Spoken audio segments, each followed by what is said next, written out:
यही है मेरी बहन का घर। वो बेचारी 1 साल में ही विधवा हो गई। आज मैं उससे बहुत दिनों बाद मिलूंगा।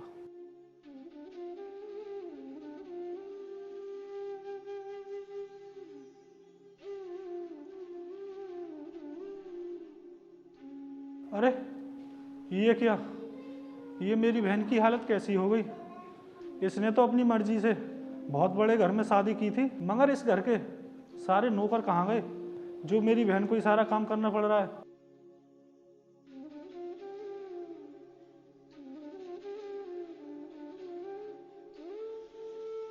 काजल मेरी बहन, ये तूने अपनी हालत कैसी कर ली है। अरे भैया, आप कब आए? आइए बैठिए ना। अगर तुझे यही काम करना था तो तूने अपनी मर्जी से शादी क्यों की फिर। अरे भैया, ये तो अपने घर का काम है। अगर अपने घर की साफ सफाई मैं नहीं करूंगी तो फिर कौन करेगा? अरे नहीं, मैं तो ये सोच रहा था तुम इतने बड़े घर में आने के बाद भी ये काम कर रही हो। नहीं भैया, ऐसी कोई बात नहीं है।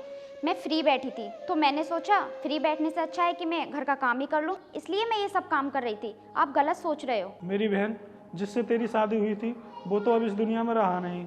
मैंने सोचा मैं तुझे देखता ही चलूं। चलो भैया, आपको मेरी चिंता तो हुई जो आपने मेरे लिए इतना कुछ सोचा। उनके जाने के बाद तुझे इस घर में कोई तकलीफ तो नहीं है। अरे नहीं भैया, मैं तो यहाँ बहुत खुश हूँ और ये सब काम तो मैं अपनी मर्जी से करती हूँ। अभी तक तुझ पे घर का काम हुआ नहीं, जल्दी से सारे घर में पोंछा मार। ठीक है ससुर जी, मैं अभी सारा काम कर देती हूँ। और ये आदमी कौन है, यहाँ पर क्या कर रहा है? ससुर जी, ये मेरे भैया हैं। ये भिखारी यहाँ क्यों आया है, किसने बुलाया है इसे? साहब, मुझे किसी ने नहीं बुलाया है, मैं अपनी बहन से मिलने आया था। हमारा घर कोई धर्मशाला नहीं है जो कोई भी आदमी मुंह उठा चला है। ससुर जी, कम से कम मेरे सामने तो मेरे भैया को ऐसा कुछ मत बोलिए, उन्हें बुरा लगेगा। जब तक मैं वापस लौट कर आऊँ, जब तक पूरे घर की साफ सफाई हो जानी चाहिए, ठीक है। और तब तक ये भिखारी भी यहाँ से चला जाना चाहिए। आप ये कैसी बातें कर रहे हो मेरी बहन से। मैं फालतू भिखारियों के मुंह नहीं लगता, मुझे और भी बहुत काम है।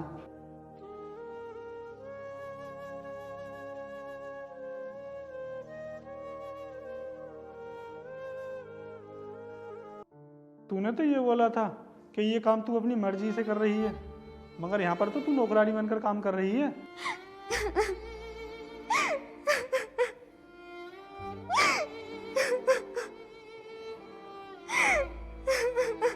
तू मुझे बता, तू रो क्यों रही है।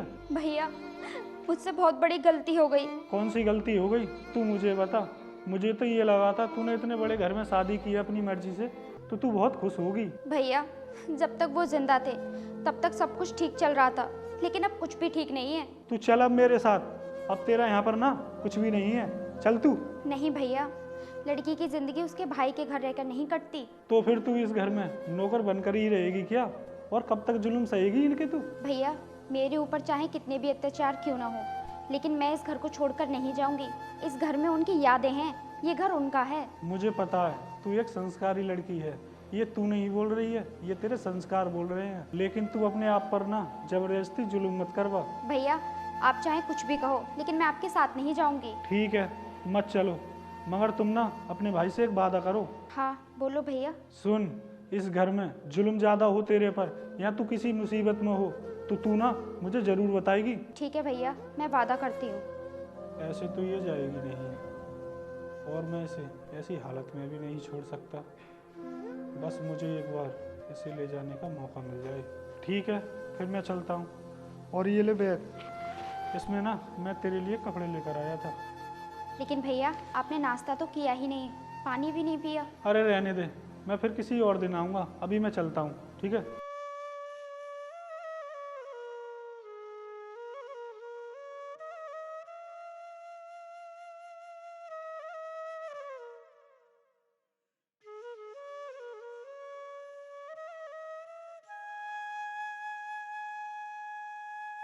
यार, मेरी बहन की ज़िंदगी बर्बाद हो गई। अगर ये मेरी बात मान जाती तो आज इसे ये दिन देखना नहीं पड़ता।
गया तेरा वो भिखारी भाई। मुंह ढकने की जरूरत नहीं है, आजकल मॉडल जमाना चल रहा है, हर चीज खुल्लम खुल्ला है। ये नाटक मत कर, जो मैं पूछ रहा हूँ उसका जवाब दे। हाँ भैया तो चले गए, काफ़ी टाइम हो गया। ठीक है, मेरे आने से पहले चला गया, नहीं मैं मारकर बाहर निकाल देता। ससुर जी, आपको भैया के सामने मेरी बेइज्जती नहीं करनी थी। आप नहीं जानते भैया को कितना दुख हुआ होगा। हुआ होगा दुख, मुझे इन बातों से कोई मतलब नहीं है। मेरे भैया पहली बार मेरे घर आए थे, उनका अच्छे से मान सम्मान होना चाहिए था। वो इतने बड़े घर आने के लायक नहीं है, ऐसे आदमी को तो मैं अपने जूते की नोक पर रखता हूँ। मुझे लगता है आपको इंसानों की कदर और इज्जत करना नहीं आता, इसीलिए शायद आपकी बीवी आपको छोड़कर चली गई। मेरी बीती हुई जिंदगी में दखल देने की जरूरत नहीं है। घर में नौकरानी है तो नौकरानी की तरह रह, वरना खाने के लिए भी मोहताज कर दूंगा।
ए, यहाँ पर क्यों बैठी है? ससुर जी, मैंने घर का सारा काम खत्म कर दिया है और खाना भी बना दिया है, और आपका खाना आपके रूम में रख दिया है मैंने। अब तू मेरे कमरे में आ और मुझे अपने हाथों से खाना खिला। ससुर जी, आप ये कैसी बातें कर रहे हो? आप शायद भूल रहे हो कि मैं आपके बेटे की पत्नी हूँ। अरे मैं कुछ नहीं बोला हूँ, तू जल्दी से आ और मुझे अपने हाथों से खाना खिला। इतना नीच आदमी मैंने कभी नहीं देखा। अरे मैं आपके बेटे की पत्नी हूँ तो आपकी तो बेटी समान हुई।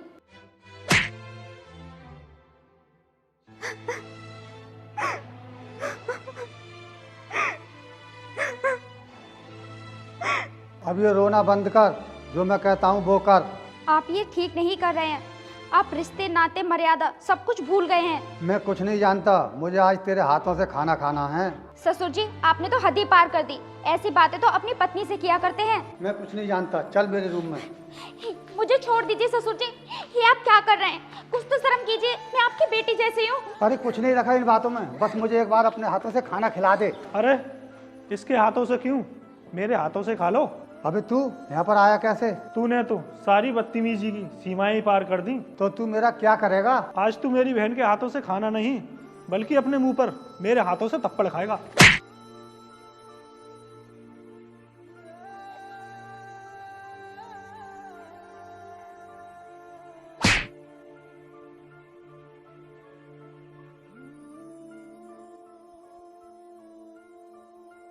या और खाएगा? इतना ही काफी है, बोल। भैया, ये क्या कर रहे हो आप? छोड़ दीजिए इन्हें। ये आदमी तुझ पर इतनी गंदी नजर रखता है, तू फिर भी इसकी तरफदारी कर रही है।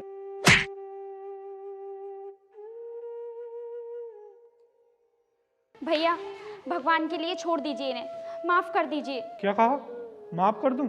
वो भी इसको जिसने मेरी बहन पर गंदी नजर डाली? भैया, मैं आपके आगे हाथ जोड़ती हूँ, इन्हें माफ कर दो। ये मेरे पति के पिताजी हैं, इन्होंने नशे में आकर ऐसी हरकत कर दी। तेरे कहने से मैं इसे लास्ट बार छोड़ रहा हूँ, अगर इसने दोबारा हरकत की ना ऐसी तो मैं इसे जिंदा नहीं छोड़ूंगा।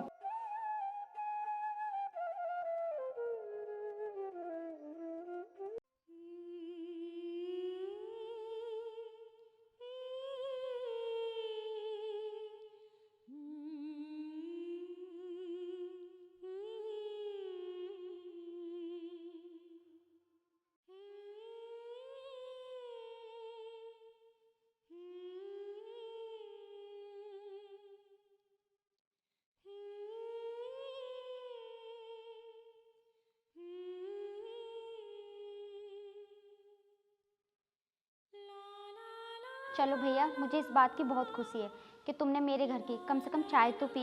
चाय छोड़, तू ना अपना ध्यान दे, अभी तेरी पूरी जिंदगी पड़ी है, मुझे तो बस यही चिंता लगी रहती है। अच्छा भैया, तुम ये बताओ, तुम अचानक से आज कैसे आ गए? बस ऐसे ही चला आया, और मुझे ये भी पता था तेरे साथ अगर कोई दिक्कत होती है ना तू फोन करके मुझे नहीं बताएगी, इसीलिए बस अचानक चला आया। भैया, ये तो आपने बहुत अच्छा किया। और ये भी अच्छा हुआ मैं टाइम पर आ गया। मैं तो ये सोच रहा हूँ मेरी बहन, तू इस आदमी के साथ कैसे रह रही है? भैया, ऐसा आज तक कभी नहीं हुआ, उन्होंने आज ये सब नशे में किया है। बस बस बहुत हुआ, अब मैं ना सब कुछ जान चुका हूँ। और सुन, मैं यहाँ पर ना कभी भी चक्कर मार सकता हूँ, क्योंकि मुझे ना इस आदमी पर भरोसा नहीं है। नहीं भैया, ऐसी कोई बात नहीं है, आप गलत समझ रहे हो। अब मैं जा रहा हूँ, तू ना अपना ध्यान रखना, ठीक है?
कहाँ गया वो तेरा नालायक भाई? वो तो काफी टाइम पहले चले गए। निकल गया, चलो बच गया मेरे हाथों से मरने से। अगर मैं कल नशे में नहीं होता नहीं तो मैं उसे कल जान से मार देता। भैया की तरफ से मैं आपसे माफी मांगती हूँ, आप भूल जाइए उन सब बातों को। कैसे भूल जाऊं? एक 2 कौड़ी का आदमी वो मेरे ही घर में आकर मुझे मारकर चला गया। तो ससुर जी, आपने हरकत भी तो ऐसी ही की थी। ये मेरा घर है, मैं कुछ भी कर सकता हूँ, और तेरा कोई भी रिश्तेदार आज के बाद यहाँ आना नहीं चाहिए। ससुर जी, रिश्तेदार तो आने जाने के लिए ही होते हैं। मुझे फालतू ज्ञान मत दे। अरे ये क्या हो रहा है? ये कैसा दर्द है? ससुर जी, आपको क्या हुआ? आप ठीक तो है ना? क्या हुआ आपको?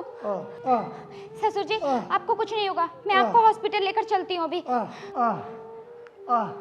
कोई बचाओ मुझे, मेरी जान निकल रही है। मैं अभी कुछ करती हूँ, रुको, क्या करूँ मैं?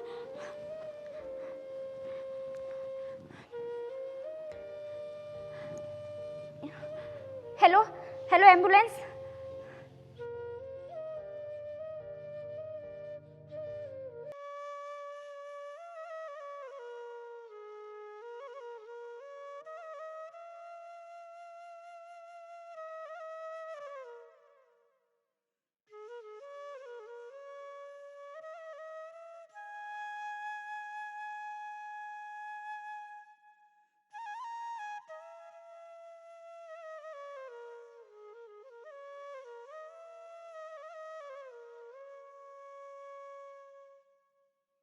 ये लो ससुर जी, दवाई खा लो।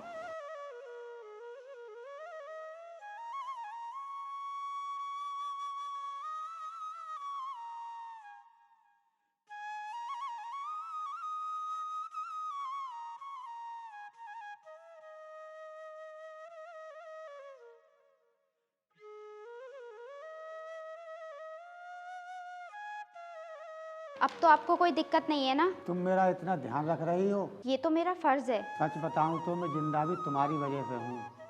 हो सके तो मुझे माफ़ कर देना। आप माफ़ी किस बात की मांग रहे हो? मैंने तुम पर अत्याचार किया, गंदी नहर डाली, मगर मैं ये कैसे भूल गया कि तुम मेरी बेटी समान हो। आपको अपनी गलती का एहसास हो गया, यही काफ़ी है। नहीं, ये काफ़ी नहीं है। मैं माफ़ करने के लायक नहीं हूँ। अब आप मुझे और ज़्यादा शर्मिंदा मत कीजिए। तू मेरी बेटी है। आज के बाद मेरा हाथ उठेगा तो तुझे आशीर्वाद देने के लिए, तुझे मारने के लिए नहीं।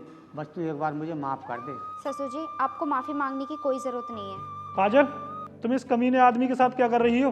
तुम मेरे साथ चलो, मैं तुम्हें लेने आया हूँ। भैया, आप ये क्या बोल रहे हो? आप होश में तो हो? मैं बिल्कुल होश में हूँ। ये नीच आदमी ना सेवा करने के लायक नहीं है, जो तुम इसकी सेवा कर रही हो। भैया, आप जबान संभाल कर बात कीजिए। अच्छा, अब बहुत चिंता हो रही है तुझे इस आदमी की। तुझे पता है ये वही नीच आदमी है जो तेरा हाथ पकड़कर तुझे खींच रहा था। भैया, मैं तुमसे आखिरी बार बोल रही हूँ। इसको बोलने दो, ये अपनी जगह सही है। सारी गलती मेरी है। मैं अपनी बहन को ले जाने आया हूँ। तुम बिल्कुल इसको लेके जाओ, मैं भी यही चाहता हूँ। इस तरह इसका जीवन नहीं कटेगा। इस मामले में ना तुमसे सलाह लेने की हमें कोई ज़रूरत नहीं है, समझे? मैं कोई सलाह नहीं दे रहा हूँ। मैं तो खुद ही इसे डोली में बैठा के विदा करना चाहता हूँ। ये भी कोई उम्र है विधवा होने की? ऊपर वाले ने बहुत बड़ी नाइंसाफ़ी की है। और जो तुमने इसके साथ किया था वो क्या था? वो नाइंसाफ़ी नहीं थी क्या? भैया, उन्हें अपनी गलती का एहसास हो गया है। अब क्यों बात को बढ़ा रहे हो तुम? इसको बोलने दो। हर भाई की इच्छा होती है कि उसकी बहन सुखी रहे। भैया, आप इनसे माफ़ी मांगो। मुझे माफ़ कर दीजिए साहब। तुम अपनी बहन को ले जाओ और इसकी दूसरी शादी कर दो। वो तो मैंने पहले ही सोच रखा था, लेकिन ये मानती नहीं है। और हाँ, जो भी खर्चा होगा वो सब मैं दूंगा। आपको कष्ट करने की ज़रूरत नहीं है। बस मेरी यही अंतिम इच्छा है। अब तुम इसे ले जा सकते हो। लेकिन मैं तुम्हें ऐसी हालत में छोड़कर कैसे जा सकती हूँ? तुम मेरी चिंता मत करो। तुम्हें कसम है अपने मरे हुए पति की। तुम जाओ। ठीक है बहन, अब तो तुम्हें चलना ही पड़ेगा। ठीक है भैया, मैं अपना बैग लेकर आती हूँ।